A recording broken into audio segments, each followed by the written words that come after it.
Hello, it's Fred again from Notes of a Nomad.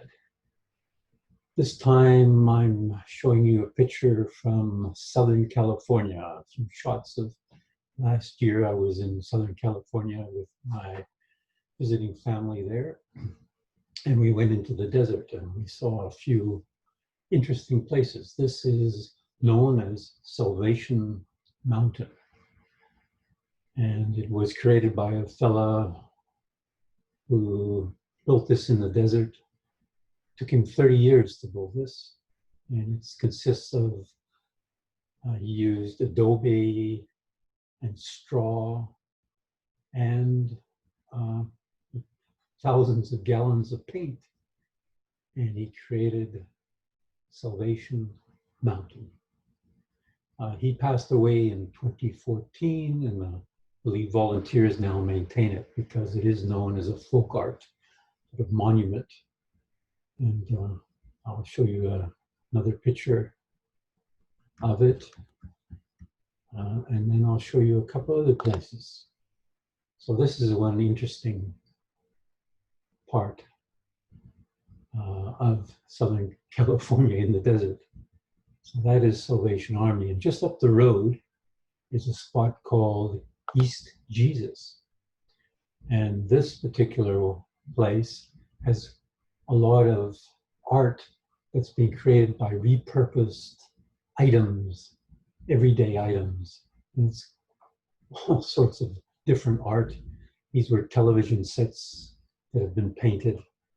And there's another area, and you can see some in the background as well, some of the devices that they've created at East Jesus. It's all, you just wander around there. It's different people come and build these things from whatever items they found, scrap items, etc.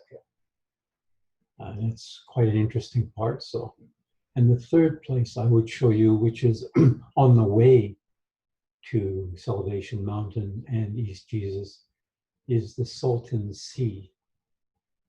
Now, the Salton Sea is a very interesting part of Southern California. It is a large sort of lake, but it's become very salty for a variety of reasons, which I won't go into, but it's relatively large. I believe it's about 24 kilometers wide and up to 56 kilometers long.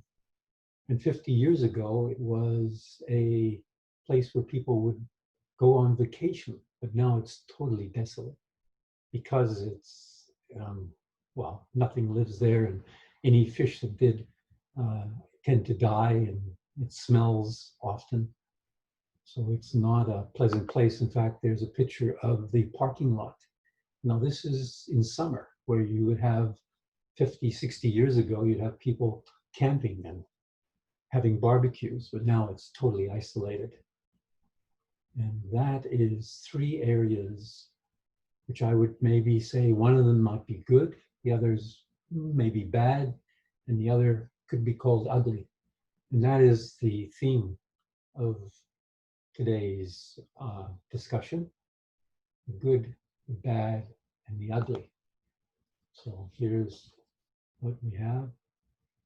And I think that those are the sort of things we should look at. It's our task in life to find the good ones and avoid the bad and the ugly items. And we can talk about all sorts of things, including people. If we're looking for someone, a dentist or a lawyer or an auto mechanic or anyone, a teacher, or whatever, politician, we try and find the good ones and avoid the bad and the ugly ones. And that's the task we have in life, find the good ones. I was talking to a friend of mine in Toronto recently, and he told me a story. He was trying to arrange some loan for the family and family member, and the challenge was the loan wasn't going through, and it was a lot of difficulty, a lot of obstacles coming. He realized that the lawyer that he had was creating more problems than solutions. So he got rid of that lawyer, found another one, and within a couple of weeks, the loan was sorted out because he found a good one and got rid of that bad lawyer. So those are the examples. I am now with family on Vancouver Island. Be here for probably another week or so. And so things are going well, still working on manuals, particularly for youth programs in Nepal. I'm hoping this week to at least get some close to finalized. It always takes longer than expected, but that's my main thrust that I'm working on at the moment. And otherwise, things are still going well. And COVID-19 is relatively limited on Vancouver Island, so it's a good place to be during this interesting times. So with that, I'll say adios.